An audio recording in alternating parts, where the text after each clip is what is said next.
जाजपुर रे विकास प्रथम पहाच चढ़ी। जाजपुरवासी विकासर पूर्ण अवयव आगामी दिन में देखा पाइबे। विकास को हाथ पांतर पाइबा परे जीवनधारा को विकसित करने को जाजपुर विधायक प्रणव प्रकाश दास जाजपुरवासी को आह्वान जणाइछन्ति। जाजपुर पौर परिषद और जिला प्रशासन पक्षर आयोजित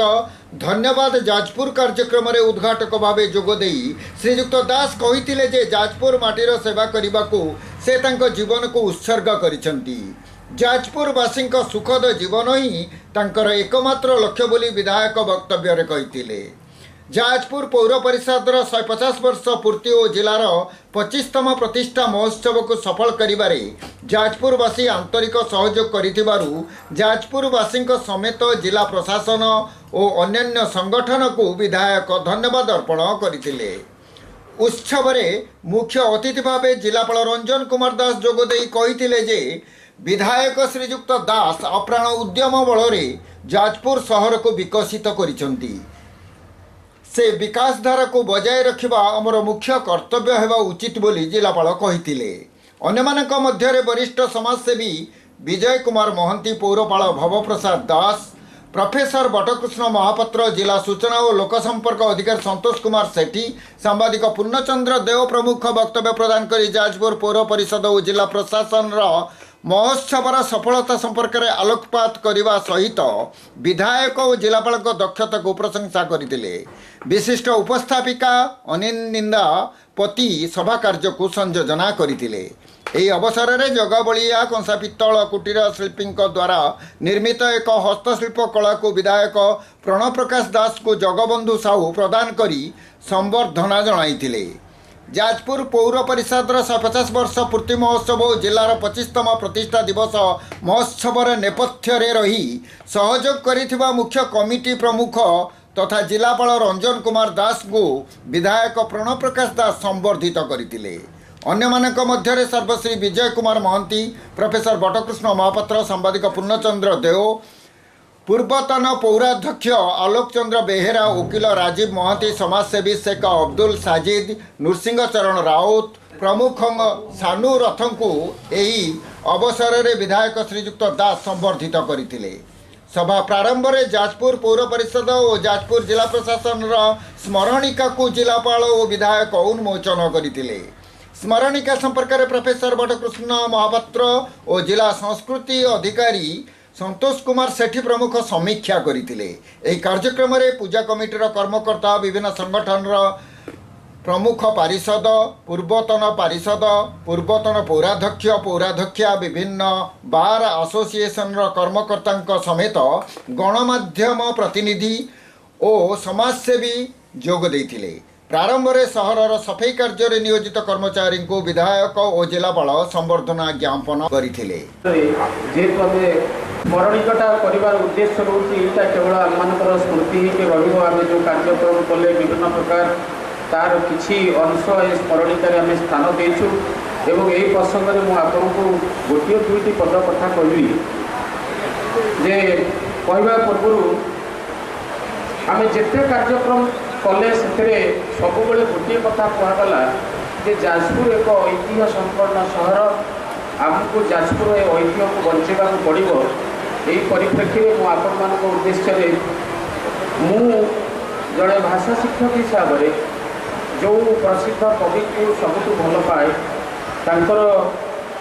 गोटे कवितार दुई पद आपण आगे कहबी। प्रसिद्ध इंग्राजी कवि टी.एस. एलियट तांकर 4 पोएट्स पोएम रे लिखिले जे time past and time present are perhaps present in time future and time future contained in time past. If all time is eternally present, all time is unredeemable. What might have been is an abstraction,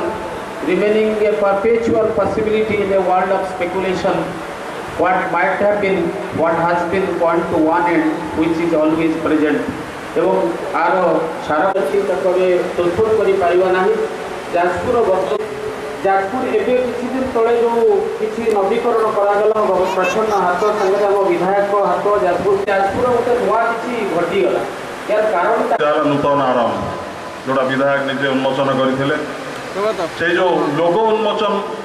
जो type जो गर्जियसली जो type करागला आप बालाश्रम पड़िया आपने समस्ते से उपस्थित थे देखिए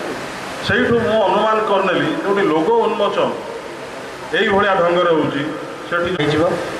विधायक जिलापाल निर्देश अच्छी 5 मिनिट सारे पड़ो से मो लिखित भाषण आनी पढ़ी आपको शुणे 25 वर्ष पूर्ति अवसर में मार्च शेष सप्ताह अप्रैल पहला पर्यंत आयोजित भव्य और स्मरणीय महोत्सवर भाग शेष आज धन्यवाद जाजपुर कार्यक्रम भाग शेष कहबार अर्थ हो महोत्सव शेष होना आरंभ हो मात्र कारण जाजपुर में पदार्पण करिछि नूतन आरंभर जुग 2017 अप्रैल प्रथम सप्ताह जाजपुर पौर परिषदर 150 वर्ष पूर्ति महोत्सव पर लोगो उन्मोचित होता लोगों स्थान पाई नूतन आरंभ जे जाजपुर रे ये महाबारुणी आगु ये ताठू बड़ उत्सवर आयोजन होबाकू जाउछि ये अवसर में सहर खाली सहर में नुहे जाजपुर जिलार विभिन्न प्रांतर लोक आसवे राज्यर विभिन्न प्रांतर लोक आसवे एवं जाजपुर से थे आसी देखला पर निश्चित भाव तो चमत्कृत हे विश्वास आमर थिला कि आम समस्त को निवेदन कर गोटे जिनस लोक मैंने फेरिकी जी से गोटे फिल गुड फैक्टर नहीं फेरिकी जातु से गलापर कहीं कहतु नहीं जे जाजपुर आम जाइलु गोटे तिक्त अनुभूति किसी पाइलु बोली तो एभली भाव में आम जो मैंने सहर को आसवे एभली भाव में आप्यायित करवा सब एभली भाव में आदर प्रदर्शन करवा एभली भाव में स्नेह श्रद्धा और मनोरंजन देकी छाड़ा जमी से मुहरे मास मास वर्ष वर्ष धरी जाजपुर ना गुणगुण करूँ भाव में निवेदन करूँ स्टेज कर माँ मैंने कहे बहुत बहुत धन्यवाद मत पुनर्देव कहले जिलापाल कहले आपन कहीं नेले नहीं जिलापाल जाना जे मुझे सका उठे जी आशीर्वाद पाए से मो मेन मोर आ कुछ उपड़ दरकार ना धन्य मन करुँच आज धन्यवाद दबार जो कष्ट काम मत दबा कहुई 24 रु 1 महाबारुणी जिते बेले सहर पर गोटे चैलेंज आसी पदे कथा शुणी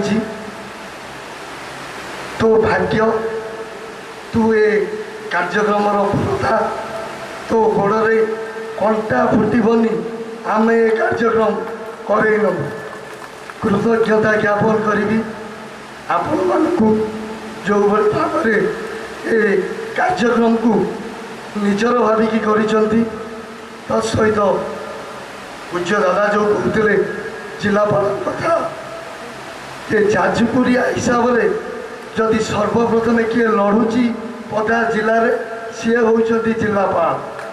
आपण आर बालकृष्ण कथा कहतु अनिल सामल कथा कहतु सबुबले जो कथा कहले मीटिंग रे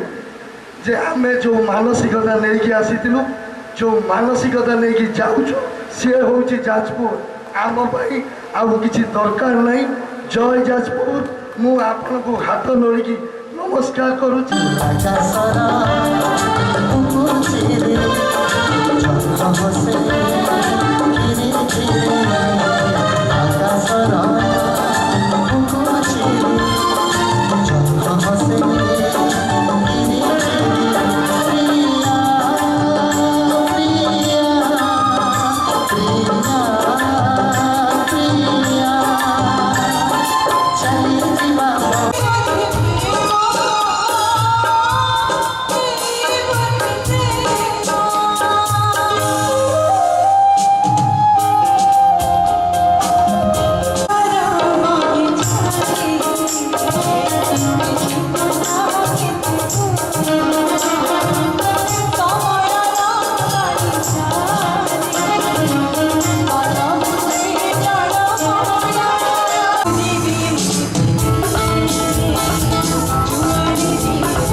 Por